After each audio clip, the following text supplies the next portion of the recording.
First morning in Positano. And I'm wide awake because of the difference in time.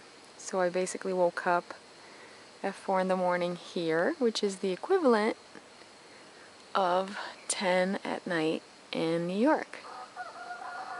And as you can see, I woke up with the roosters. So I am about to witness the most gorgeous,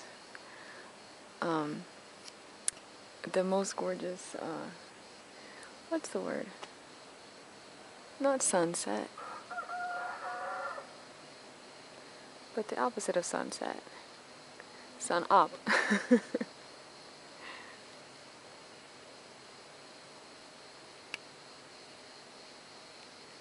I love all the noises that I can hear from here. It's just the whole town is quiet. You just hear like